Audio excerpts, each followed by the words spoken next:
In the previous lecture, we have discussed in very detail the stationary perturbation theory, particularly for the non-degenerate state of the system.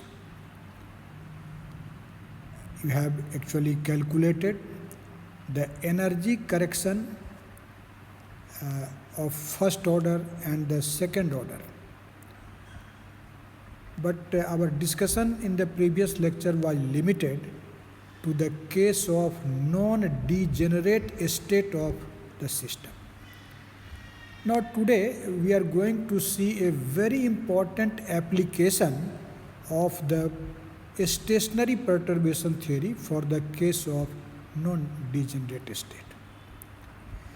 And in this application we are going to discuss a very important phenomenon which you study in your course on atomic and molecular physics, that is actually called the Stark effect. Particularly, we will discuss the Stark effect in hydrogen atom as an application of the theory of stationary perturbation theory, particularly in non-degenerate state. You know, actually, the ground state of hydrogen atom, you have definitely studied, is actually a non-degenerate state because the energy eigenvalue E1, which is actually equal to minus 13.6 electron volt. This is a non-degenerate energy eigenvalue of the hydrogen atom. Because corresponding to this energy eigenvalue, there is only one eigenstate, and that eigenstate is denoted by the symbol psi100. Here 1 stands for the principal quantum number n, and 00 are for L and M, that is the orbital quantum number and the magnetic quantum number. Okay? So if your aim is to discuss the Stark effect in hydrogen atom by using the non-degenerate perturbation theory, then you must think about the ground state of the hydrogen atom. Now, I also hope that you have an idea of this Stark effect. If you have not studied the Stark effect in your course on atomic and molecular physics, I will suggest you, first of all, go through my video on this Stark effect in the playlist of atomic and molecular physics of my channel, or you can also consult any textbook for the study of Stark effect. Actually, what is this Stark effect? You know, when an atom is subjected to an external electric field, it means an atom is placed in an external electric field, then actually there is an interaction between the electric field and the atom. Atom, you know, just behaves like an electric dipole, and due to this interaction, the energy level of the atom gets perturbed, or you can say that the energy level gets splitted, and this phenomenon is actually called a Stark effect. So I have mentioned here that the splitting of energy levels of an atom due to an external electric field, that is called a Stark effect. Okay. Now here our discussion will be limited to the Stark effect in hydrogen atom. Okay.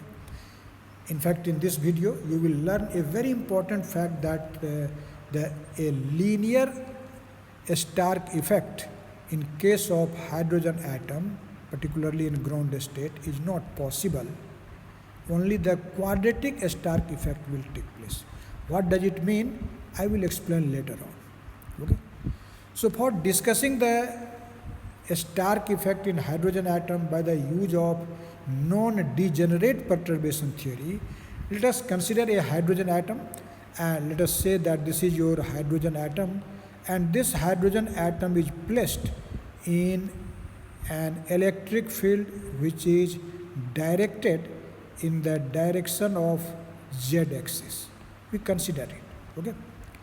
And so this electric field which is given by epsilon equal to epsilon naught k. Here epsilon is the magnitude of the electric field vector and this k is a unit vector in z direction, okay? Now also, as I have told you that the stationary perturbation theory for degenerate state can be applied for hydrogen atom only when the atom will be in its ground state. So you must think that the hydrogen atom which you have taken here under account, that is definitely in its ground state. And apart from that, we also neglect or ignore the spin degree of freedom of this. It means we will not consider the spin property. Neglecting the spin, we are going to discuss this Stark effect. Okay. Now you know, if no electric field will be applied, it means there is no perturbing field, no disturbing field that will disturb the hydrogen atom. Then the Hamiltonian of the hydrogen atom will be called unperturbed Hamiltonian. And you know, unperturbed Hamiltonian in perturbation theory is denoted by the symbol this H naught. And what will be this? Actually, we will make our calculation in CGS unit for simplicity. If your aim is to make the calculation in SI unit, only you have to take a multiplication factor 1 over 4 pi epsilon naught. But since it is a universal constant, so for simplicity we take it 1 and we make our calculation in CGS unit. And you know, in that condition, the unperturbed Hamiltonian, that is the Hamiltonian of this system in absence of the perturbing field, which is electric field here, that will be what? That will be p hat square over 2bu minus e square over r. Actually here, p hat square, this is p hat square over 2bu, this is actually the kinetic energy operator. And you know, in this case the potential energy operator will be minus E square by R. So this equation 1 defines the unperturbed Hamiltonian of the hydrogen atom. That is the Hamiltonian of the hydrogen atom in absence of the electric field. Okay. Now for this unperturbed Hamiltonian, the eigenfunctions will be what? You have studied the hydrogen atom problem in your course on quantum mechanics, and you know the eigenfunctions for the unperturbed Hamiltonian H naught is denoted by several manners. You can write it psi nlm of r theta phi.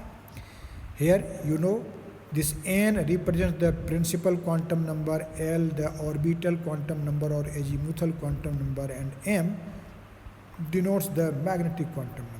Since we are neglecting the spin, so in this case here a spin quantum number is not present. Okay? And in a spherical polar coordinate system, this is a function of r, theta and phi, because we are talking about the stationary time, stationary perturbation theory, so this is independent of time. Okay? Or instead of this argument r theta phi, you can write only vector r. When you write r, it means it represents both the linear part and the angular part of the wave function. That is, this denotes both r and theta phi. Theta phi are the angular coordinates. And in bracket symbol, you know, this is also written as the scalar product of r theta phi with n ln. Okay? This is the Dirac notation for this wave function. And in case of hydrogen atom, this wave function will be simply equal to the product of the radial wave function Rn L of R and the angular part of the wave function, which is denoted by the symbol Ylm of theta phi, which is called actually spherical harmonics. Okay. So these are the eigenfunctions of this unperturbed Hamiltonian. Okay. Now, when the electric field is applied, then there will be an interaction between the atom and the field, and therefore, due to this interaction, the atom gets disturbed, and therefore there will be a change in Hamiltonian. And you have studied in your basic theory of perturbation that a perturbing Hamiltonian will be then defined, and that perturbing Hamiltonian is denoted by the symbol H hat P. And in this present case, what will be this? Hamiltonian has a dimension of energy or work. And if the hydrogen atom will be placed in the electric field E, then the electron of the hydrogen will experience an electric force E times this epsilon. Epsilon, this denotes the electric field, and dot R hat. This is actually the perturbing Hamiltonian. Okay. But that this epsilon is given by magnitude of epsilon times k, unit vector k, and this R hat, which is actually the position vector operator, that can be written as x hat I plus y hat j plus z hat k. And when you will take this scalar product, k dot I will be 0, k dot j will be also 0, but k dot k will be 1. So this is simply E times epsilon z hat. Okay, E times epsilon z hat. Okay. So this is the perturbing Hamiltonian. Now, if the system gets perturbed, then what will be now the Hamiltonian of this system? In the stationary perturbation theory, this Hamiltonian is split into two parts. The first part is actually the unperturbed Hamiltonian H0, for which the Schrodinger equation can be exactly solved, and its another part is a very small part, which is HP. So H is now given as H0 plus HP, and you have learned in the basic theory that this HP is much smaller than this H0. But you can see when this HP will be much smaller, as the value of this HP depends on the magnitude of the external electric field. So when you will keep the external electric field at a very small value, it means you will apply a weak electric field. Only then this perturbation theory will be applied. So definitely we must subject our hydrogen atom in its ground state in a weak electric field. Okay. Now again, that as I have told you earlier, that the excited states of hydrogen atom are degenerate. Excited states are degenerate. For example, if you are talking about the first excited state eigenenergy value, E epsilon 2, actually corresponding to this, there will be actually three eigenfunctions. Okay, three eigenfunctions. So the first excited state is threefold degenerate. You have learned earlier. But our aim here is to apply the non-degenerate perturbation theory. So you can't apply this theory for the excited states of hydrogen atom. So you must limit yourself for the discussion the ground state of the hydrogen atom. Okay.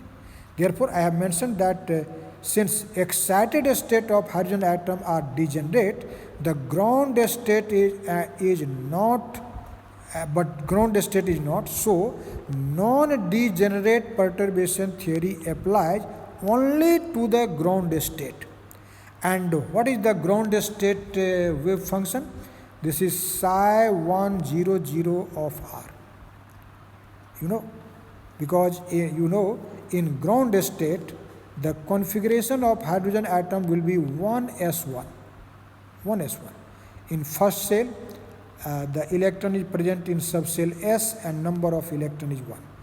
And for the electron present in this first S subcell, what will be N?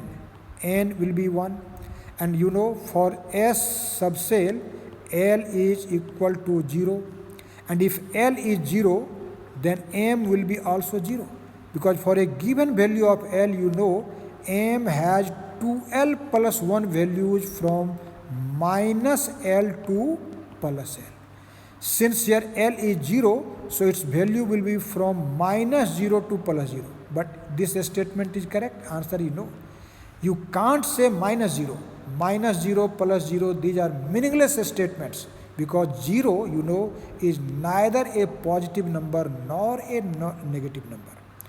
So for L equal to 0, M has only one value, that is 0. And that's why for the ground state, we write the wave function by the symbol psi 100 of r. Okay. And as I have told you that in this calculation, we will not take the spin of the electron under account. So we will neglect the spin degree of freedom, and then what will be the second order energy correction. For this, you must remember the final result of your previous lecture. So I am writing here directly. We have seen earlier that in case of the second order energy correction, the value of energy is what? If you can remember, you have learnt that the total energy En is then given by En0 plus the first correction term, which was phi n h naught hat phi n. You can remember. And plus summation m naught equal to n, okay, and phi m hp phi n, okay, and a square of its modulus, and divided by En0 minus Em0. You can remember, you have already learned this expression in your my previous video, okay, on the basic perturbation theory for time independent case, particularly the non-degenerate case. So on the basis of this result, I have written here the energy in ground state will be then E100, and that will be equal to E1000 plus here at the place of this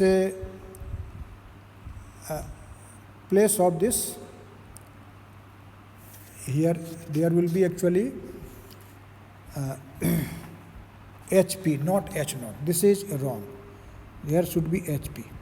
And you have seen that HP is given by this expression. Okay.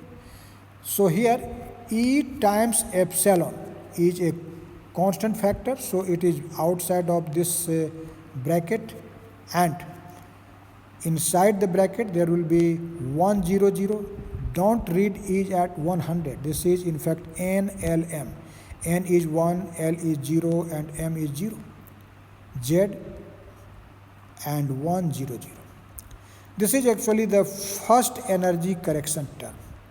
This is unperturbed energy. First term actually represents the unperturbed energy when no electric field is applied, and the second term represents the first energy correction term, and this third actually represents the second energy correction term. Okay, so after adding all these, we will get the total value of the energy in ground state of hydrogen atom when electric field is applied. Okay. But you can see the value of this quantity, this in integral representation, this can be written as integral of mod of psi 100 of r square z d tau. Actually, this integral will be 0. Why this integral will be 0? You can see the reason why this integral is 0. In fact, here this z hat has actually odd parity, and psi 100 of r has definite parity, and therefore this integral becomes 0.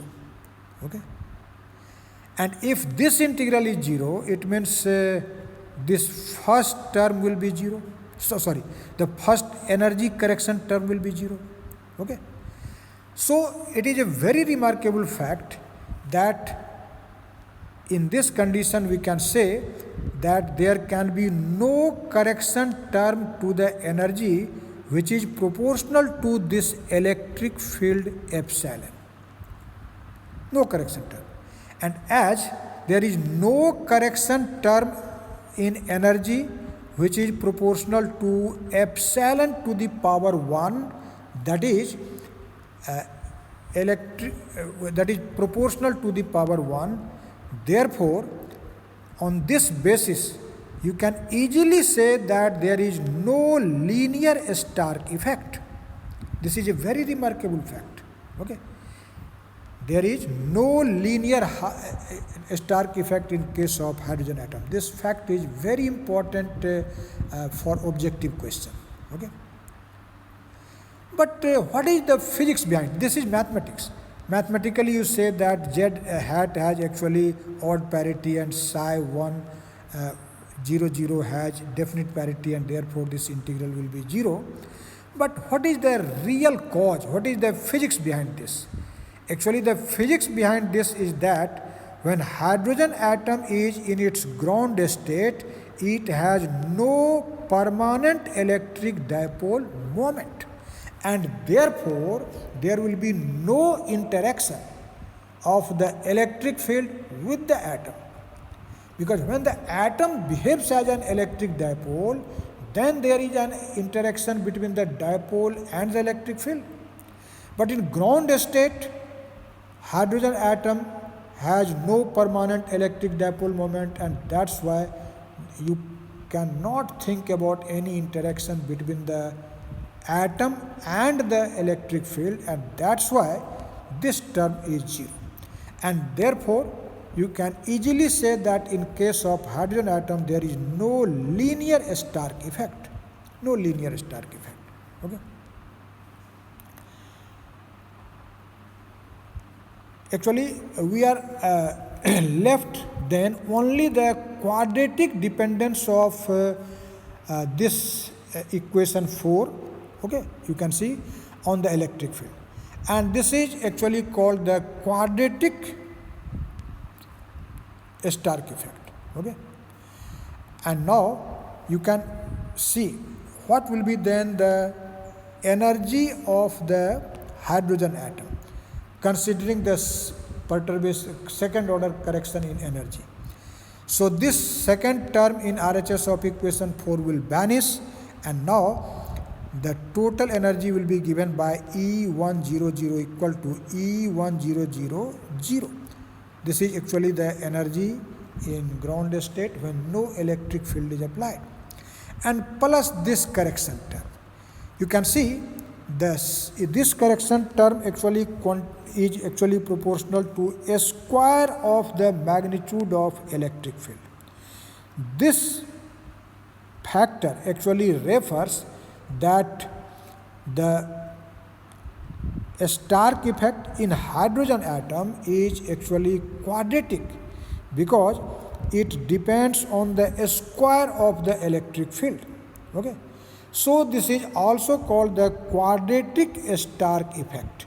So I have mentioned here that thus we are left with only quadratic dependence of energy on the electric field, and this is called quadratic Stark effect. Okay. Now what is the correction term? You can see this is your correction term which I have actually underlined, and that will be actually equal to difference of the energy E100 minus E1000. Okay.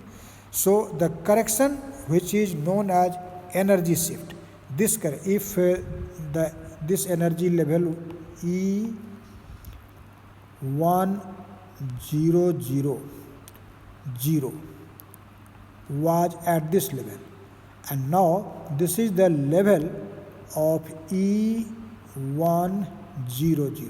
Okay, then the difference of these two energies, let us see.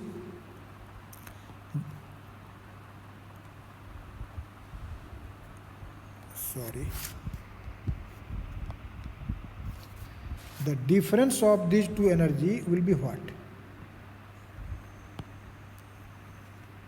This is the difference, and this difference is denoted by the symbol delta E, and that will be E100 minus this one. So by this much amount of energy, this energy level has been shifted. So this is called the energy shift, and that energy shift you can see is equal to this much, which I have written here. That is the actually energy shift. So in this way, we have calculated what will be the energy shift in this Stark effect on the energy of the ground state energy of the hydrogen atom due to the presence of this weak electric field. You can see if we will switch off the electric field, it means we will make this electric field epsilon equal to 0. This shift of energy will become 0, and therefore then there will be no Stark effect. Okay. So in this way, we have actually discussed this Stark effect in hydrogen atom, particularly in ground state of hydrogen atom, neglecting the spin of electron in a simple manner, utilizing the basic concept of the stationary perturbation theory for non-degenerate case. Okay. Actually, I have provided this video in very brief so that you can easily write the answer of your question in your examination. So I have not made a rigorous calculation. Okay. Now, another very important problem regarding this Stark effect is to find an approximate value of the polarizability of the hydrogen atom. Actually, you know, when an atom is subjected to an external electric field, the atom gets polarized.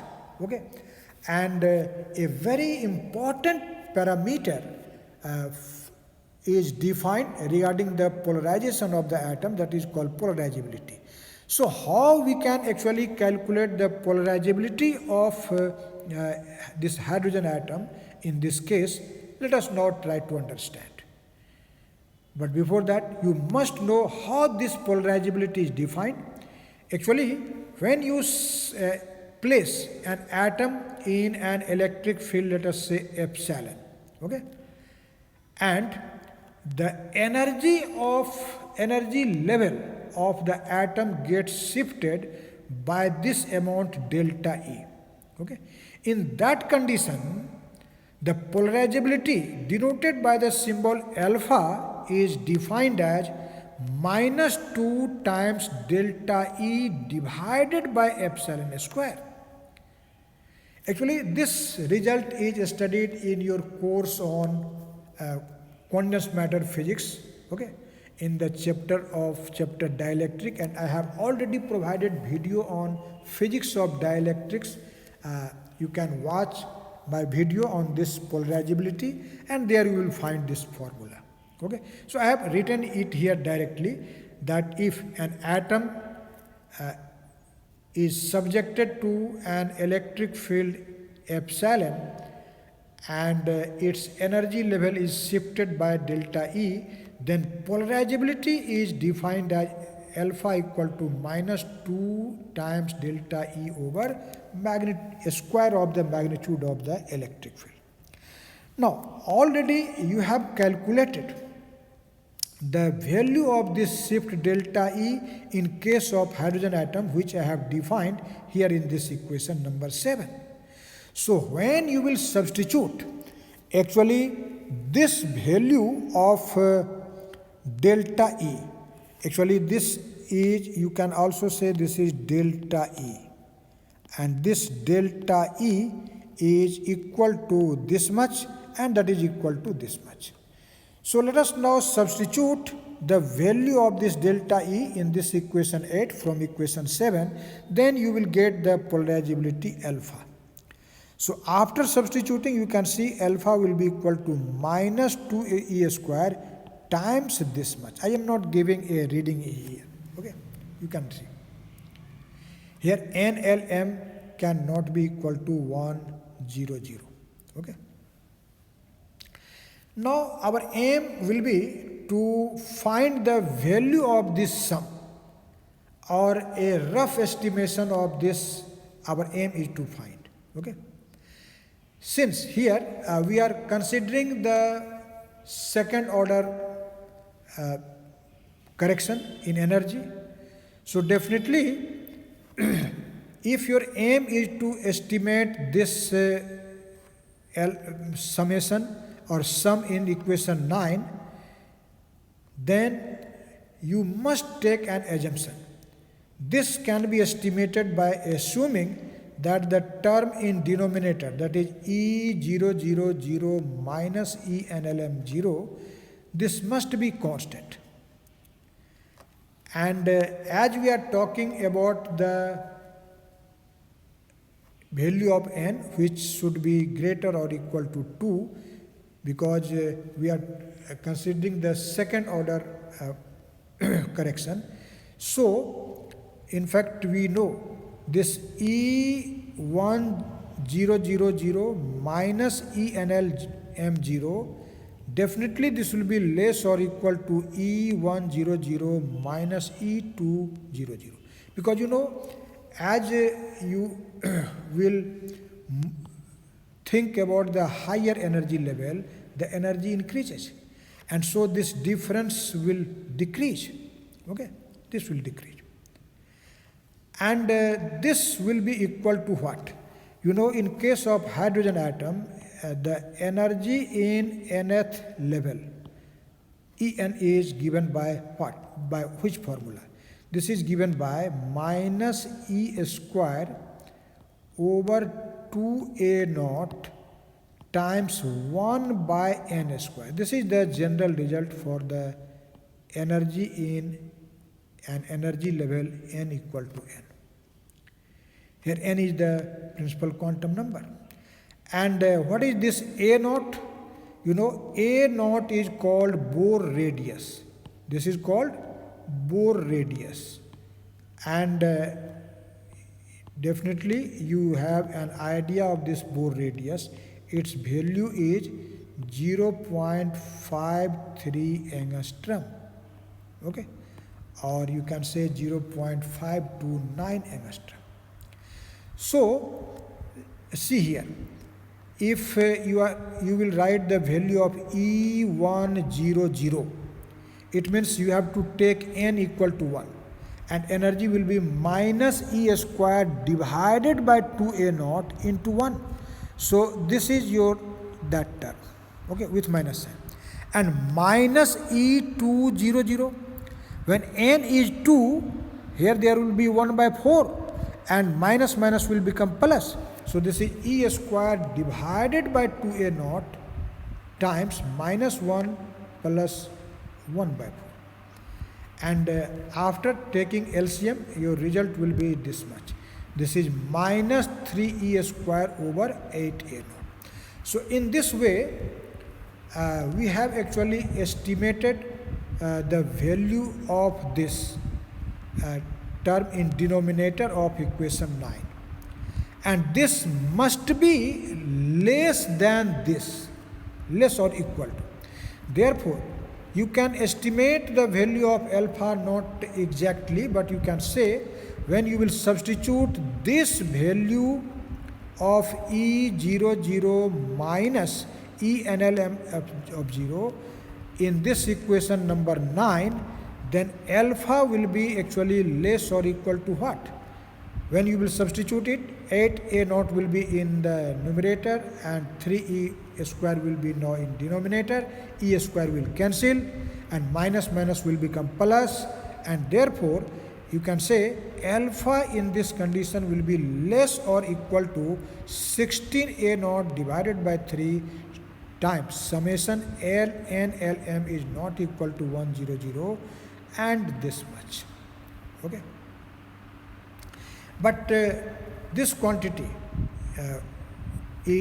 can be written as summation for all n L m this much. Okay.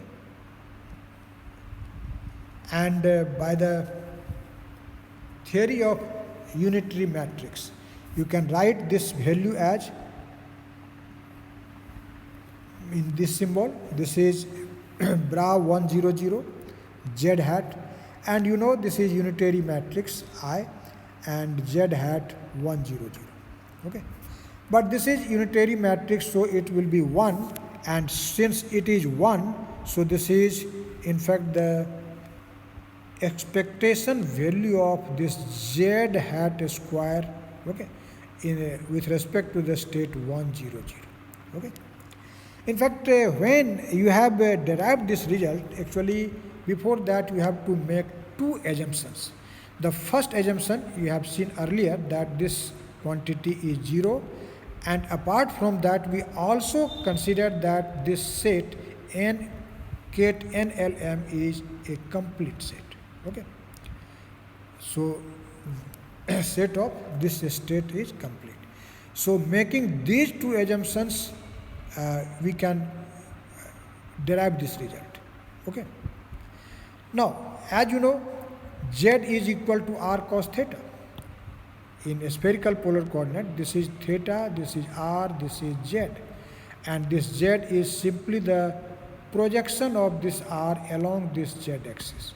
So this is simply r cos theta, and this eigenfunction, this is equal to r10 r y00 theta phi. Okay, because here L and M both are 0, and you know that the value of the spherical harmonic y00 is equal to what? You can remember I have provided the values of different spherical harmonics in case of my videos on angular momentum. So the value of this spherical harmonics y00, this is 1 over root 4 pi, 1 over root 4 pi. So this eigenfunction is r10 of r divided by root 4 pi, and therefore now you can evaluate the value of this quantity. In integral notation, you have to take a square of this. You can see when you will take a square of this, then there will be 1 by 4 pi, okay, a square of root over 4 pi, that will be 1 by 4 pi, and integral 0 to infinity r4 r10 of r dr times integral 0 to pi sine theta cos square theta d theta times integral 0 to 2 pi d pi. When actually we will integrate. I have not actually solved this equation, and there is no need to it. You can remember for your examination purpose. And so after solving it, it is found that this is simply equal to a naught square, where you know a naught is the Bohr radius. So you can remember it. You must remember for your examination purpose. So this quantity which is present here, and this is actually equal to this much. This is actually equal to A naught square. Okay. Now after getting the value of this quantity, you can say that the we will substitute this value actually here in the value of this polarizability. I have evaluated the value of this, and this is A naught square. So when you will put it here, then alpha will be less or equal to what? You can see. This alpha will be less or equal to 16 by 3 A naught. This is the estimated value of polarizability of hydrogen atom by using the stationary perturbation theory. Actually, this value is correct because when the exact value of alpha is determined by experiment, then it is seen that the experimental value of alpha, that is polarizability for hydrogen atom, is 9 by 2 A naught cube. And this estimation says that this should be less or equal to 16 by 3 A naught cube. So this is definitely, this result definitely agrees with this exact value. So you can say that this perturbation theory well explained or well calculate the polarizability of hydrogen atom. Okay. So I think definitely in a brief manner you have understand the Stark effect as an application of the stationary perturbation theory, particularly for the case of non-degenerate state. Okay, thank you very much.